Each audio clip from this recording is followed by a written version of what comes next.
coming to you from Kazan, Russia. Specifically what? The Russia Islamic World Kazan Summit 2018. Kazan this is where I'm going to include a map. Now you know where we're at. So we're, what is it? 1.5 hour east flight of Moscow. Yeah, so basically, I came from London. London to Moscow is 4 hours by plane. What time is sunrise here? 1:45 a.m. It's daylight at 4 a.m. It was 3:30. Yeah. We were at a 24-hour McDonald's at 3:30 in the morning. Duh. It looked like London, New York City at 6 a.m. Yeah. 3:30 a.m. Kazan, downtown, looks like 6 a.m. New York, London. It's crazy. Why are there people walking in the park? Why is there a guy getting dropped off by his friend at a bus station? Why is there already 4 people at the bus station? Why are there people chilling out, eating McDonald's food? Why is a guy riding a bike? Where is he going at 3:30 in the morning? It's crazy. These and further questions will be answered by Mohammed Heraldez. Crazy. So, let me pull back. London to Moscow, 4 hours. Moscow to Kazan, capital of Tartarstan, which is within Russia, right? It has its own president. So, this is the Kazan Summit. It's the 10th Kazan Summit. So, it's been going every year for 10 years. When it first started 10 years ago, there were 300 delegates. This year there were 3,000 delegates, 50 countries, 42 events. There was a host and welcoming address from the president of Tatarstan. He also read out a speech on behalf of the president of Russia, Vladimir Putin, who couldn't make it because a couple of days ago was his coronation. So, just to kind of recap. And who was the MC of the event? MC! That'd be me. Him. Professor John Wilson, PhD, was the MC. The MC. So, it's been a journey for Tatarstan, right? Because they've effectively got 2 presidents. They've got their own president and Vladimir Putin. Yeah. What you might be interested to find out is that Russia is very keen with its 85 different regions, and I've forgotten how many time zones they run across, right? But effectively, one of the key points of the conference, and everyone's coming out of another session. So we're going to speak louder so that we can... Project! Was, how does Russia work with the OIC? OIC is not some kind of West Coast team drama. It stands for the Organization of Islamic Cooperation. So effectively, Russia and cooperating Muslim countries are trying to bridge together the old Silk Route, right? Yeah. Find ways to talk about Islamic finance hand in hand, and also the main theme of this conference was halal lifestyle. So that kind of was in my ballpark, right? And that was interesting as well, because if you think about Kazan, it's roughly a 50-50 Orthodox Christianity and Islam, and then you had a 30-30-40, which is Orthodox Christianity, Islam, and other religions, shamanism, but the traditional religions. Kremlin, the Kremlin is mainly comprised. It's the sites that get all the spotlight is the mosque. What is the Kremlin? The Kremlin is like the city center where it all started. Yeah. Right? You have the Kremlin in Moscow, you have the Kremlin here in Kazan, and there they have the cathedral where we did a vlog. Yeah. Where there is a mosque, I like the name Kul Sharif. Kul Sharif Mosque, which is there. And then you have like the pyramid, and it's a very beautiful, historical site. But anyways, we're here. Your first time? My first time in Russia, which is it's a real trip because of just the current administration in America, along with just Vladimir Putin, and it's interesting, right? Because of what has happened in the 90s and how they're now back on the stage, and this kind of nationalist, very proud. We were here for Victory Day, which was yesterday. So it's interesting for me as an American to be here. Because you've grown up on, Rambo movies. What Rocky was it with Ivan Drago? Was it Rocky 4? Rocky 4, was it? No, because Clubber Lang. We're going to get it wrong, right? Clubber Lang, Mr. T was 3, Yeah. I think. Man, I forgot. Oh, but that's the big one, right? Yeah. The biggest one, the ones that Apollo Creed is big Yeah. when he's there, but like Ivan Drago is a big one, right? He's a machine. He's like, Yeah. Was it Bridget Nielsen as well? yeah, that was his wife. So, yeah. but we're here. You emceed it. This is my first time here. This is not your first time here to So, Russia. last time I came to Russia was 1999. 99 I went to Kazakhstan. I've been to Kazakhstan in 2013. I've been to Azerbaijan a couple of times. So Azerbaijan, they're all the stands: Uzbekistan, Tajikistan, Dagestan, Dagestan. Chechnya, These were all countries Kyrgyzstan. that were actually formed after the fall of Soviet Union, Yeah, the USSR. Yeah. So, let me ask you. You Okay. know, you were the MC, yeah, dealing with the different cultures that were presented, that were on stage. Right? Yeah. We had Dubai. The CEO of Dubai Bank was there. Islamic Bank Yeah. was there. So we had representation from the United Arab Emirates, Saudi Arabia, Deputy Prime Minister of Kazakhstan, President of Tajikistan, and from the Russian government as well. Quite an interesting mix if you think about it. When we've been to Islamic economy conferences, you get like Dubai, UAE, you get Malaysia, you get Indonesia, you get Saudi Arabia. But now we saw this kind of Central Asia and Soviet. And it's really cool to see the Africans when the Africans are present. Yes. And we had voting as well. I mean, one of the things that, as a moderator, which was quite interesting, was I was able to do a kind of Who Wants to Be a Millionaire style vote thing for the audience. And we had like 2 key votes.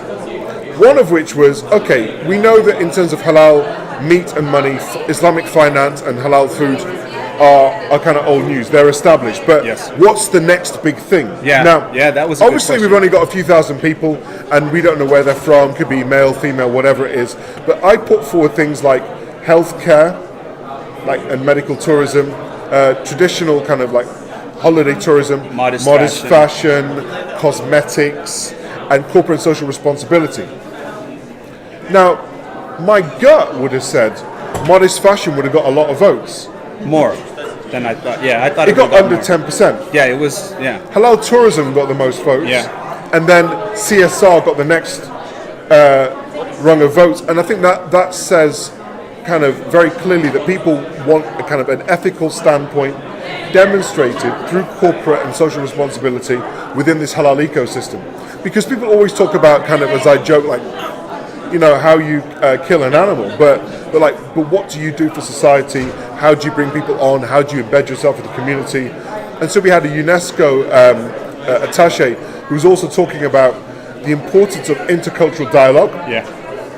And also just talking about trust and patience and trying to and from Russia, from the Russian government, they were talking about trying to keep up to speed with the advancement of technology and also localization. So technology and localization were important. And then the other vote, which was another one which kind of, I think is a bounce back from our vlog that we did in Kuala Lumpur last year, where I said, do you think Islamic Finance should change its name? I didn't say to what, but this was following on from... Yes/no question. Yeah, like fears of Islamophobia, stuff like that, like negative press. Are people getting on board as quickly as they should be, Muslim or non-Muslim? 65% said no. 35% said yes, they should change their name. Now, okay, so then they're not changing the name, they won the vote, but 35% One is out still of 3. significant number of people who feel that, and I interpreted it, we had a discussion which said not enough branding and PR is being done to communicate to the end user and to the wider community what Islamic finance does in a language that they can understand. So, I mean, with that, you have the 1 out of 3, and I can imagine some of them, people are like, no, we're not going to change our name. Yeah. That's who we are. We're going to take a stand. And you're Islamic Development Bank said that. Adnan. No, Adnan is that's from the CEO. We all put a ticker tape. Samir? No. Sorry. You know what? I've got jet lag. They were changing my speech notes right up until 5 minutes before we went on stage. So they said don't change the name because they've been in it for the long haul. Yeah. If you're first into the space, and you've nailed your colours to the mast, then it's really important that you maintain on that trajectory, right? I mean, and if there is good interaction and engagement as well with Islamic finance from Muslims who may not be practicing, from non-Muslims, then that shifts, it changes. Yeah. Right? It just has to be more PR, more positioning, and there just has to be more favorable engagement. Yeah. And I think after that, it's still 2 out of 3. Do you like that building, by the way? Colorful. Whoa. Okay. So what are your thoughts, like in being here in Kazan? Your first time here in Kazan? first time in Kazan. So what are your thoughts on the culture, the people, the audience? Is the imagery? I don't know if in America it's the Russian stone cold face. Like, do you get that here? Are people welcoming? Like, what's your take on things just from? So there's no pressure, because whilst you're asking me this question, what you can't see on the other side of the lens are lots of people from Kazan. He's like, what you? Just watching us. I really like it here. No. What does you? No. I actually like it here because if we look at the investment department and the ministry, spent a lot of time with Talim and Alina, and they've really gone out to try and attract foreign investment, infrastructure, R&D. We've got the Football World Cup coming here, soccer to you. This is the sporting city. There's lots of ideas flying around, lots of ideas, innovation. So I was interested just to see the idea of it not being so much of a conference, which is just an audience where you're preaching to the converted, where it's all Muslims, and you're saying, aren't Muslims great? But it's like there's been diversity in the audience, people from different backgrounds. Yeah, there was clergy. I mean, there was clergy from Orthodox the Orthodox clergy in the front row, right? Yep. And you had senior delegates represented from key countries. Yep. How many countries have we been to where they say, the president's going to come? What's really interesting about Kazan is they really, in their promo, in their, I guess, presentation of their country, whether it's in video, pamphlets, it's always this, we are a city.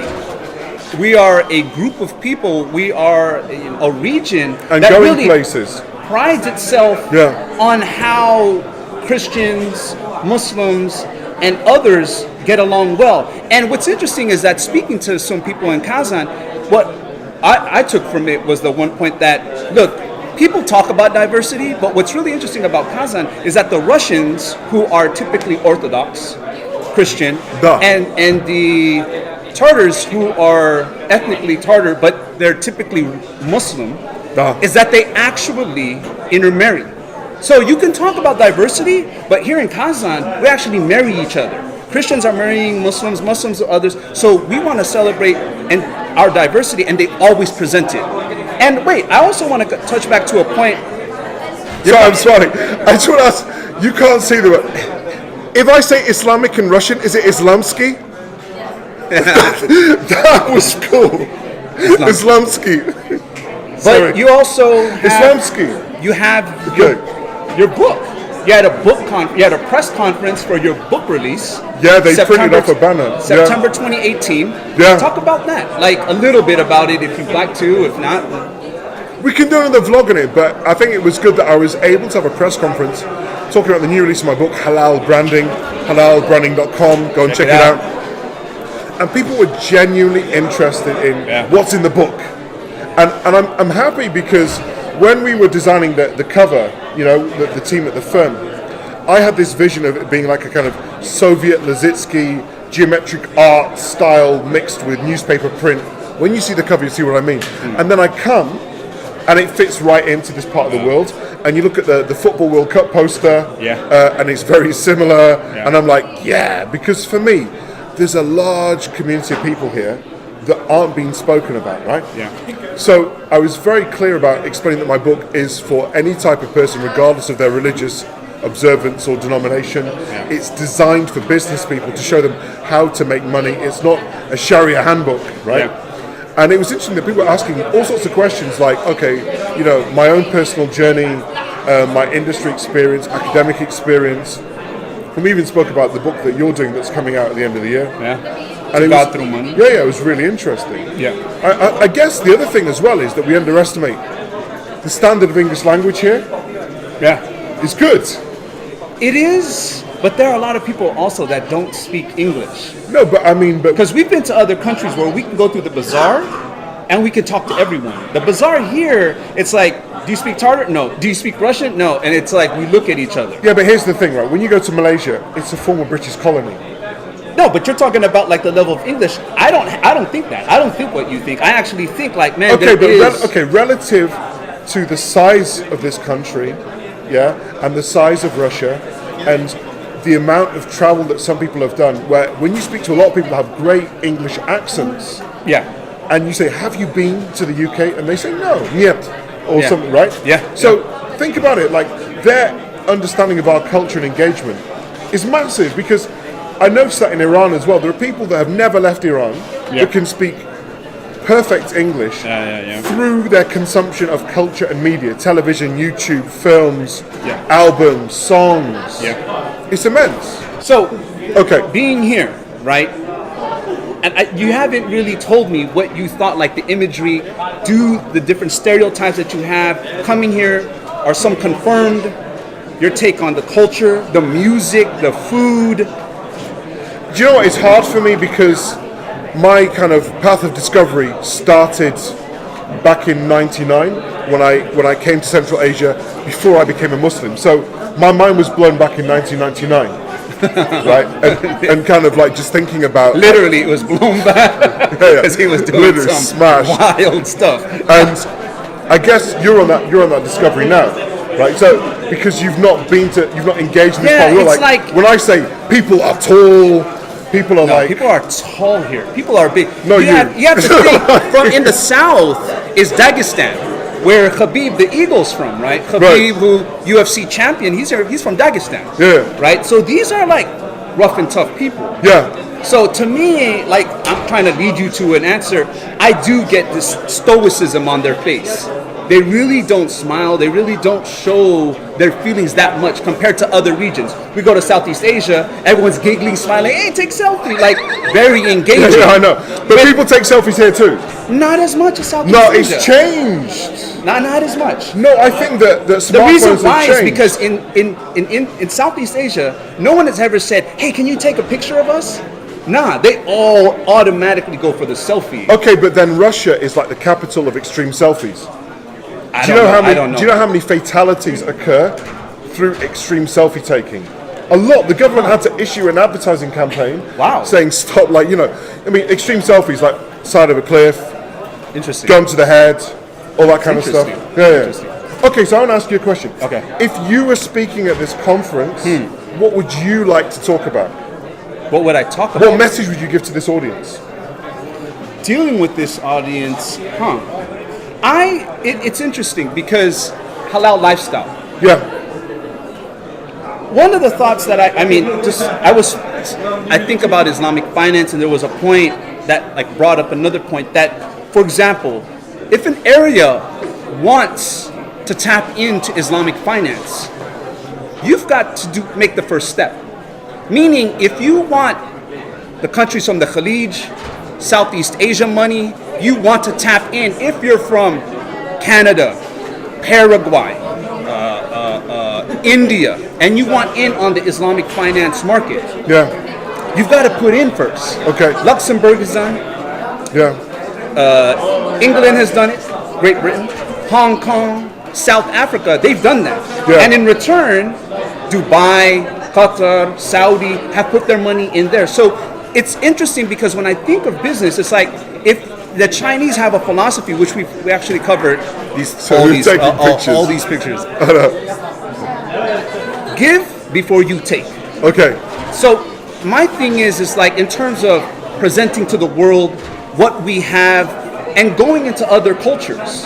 And I think that's actually key in terms of strategy, business, life, that if you want something, you've got to give first. Yeah. Give before you take. So what power move could this region make in terms of having an impact in, say, the halal economy compared to other countries? Because Malaysia's put down its roadmap with regards to halal certification. Yeah. And that kind of the standard, right? The blueprint. Like, do you think, what's their play? Tourism, fashion, sport? Like, In here in this region, in Yeah. Kazan, they are the home of sports in Russia. Yeah. right? So they consider the third capital of Russia after St. Petersburg and Moscow. Yeah. I think in terms of just how Russia, look, as an American, we hear Central Asia, we don't know what Central Asia is, to be frank. Yeah. And I'm someone that's traveled, I've been to more than 50 countries. If you tell me Central Asia, probably like a few years ago, I'd be like, is that like the stands? Right? So you ask like an average American, they won't know what Central Asia is. They'll know what South Asia is, but Central Asia. And you were saying, like, so for me, it's like 5.5 hours from London to Kazan, but LA to Philadelphia, was it Atlanta? How long was that by plane? Oh, I mean, from LA to New York is a 5-hour flight. Okay. So interesting. Right. That's interesting. So he went from London to Moscow, and for 4 hours. In 4 hours. When I'm in LA, I go to New York, that's 5 hours. So it's always interesting when you look at the superpowers, right? And how many cultures I've crossed by going, like, you know, France, Germany, Denmark. I mean, Europe's just a big museum, anyways. It's to us, because America, we don't have that kind of history like that goes centuries. Oh, that was a compliment. Oh, right. No, It's an it American was compliment. what do you call it? A backhand, like I forgot, backhanded compliment. Yeah. But I think in terms of this region, so to bring my point back, I think it would be like Alhambra, South Spain. It always prides itself of like the golden age, and I think they do that here. Yeah. But I think it would really be, and I think they already do it, so I don't even know if I'm just beating a dead horse with it, but a celebration. He ate horse for the first time yesterday. Tricked me. I've eaten so much horse since I've been here. But I think the celebration. What did you think of it? Did you like horse? I had an amazing horse steak, but my boss at university. I think Mr. hates Ed. me for- I think Mr. Ed, and it's just like, nah. But they have some really good food here. So horse steak is nice. Celebration of diversity. Yeah. Their history, as well as it's interesting, and you know me because of just how we look at culture, how we look at perceptions, and how to a lot of people, perception is reality. Yeah. When you come here and you see the Muslims here, they don't look like the Muslims we typically see in Europe, in the Americas. And how do they look? To be stereotypical or to just be general, right? It's like like beards or it's like they're eating spicy food. They're built like Russian, right? Like thick, tall, strong, but like with Asian features.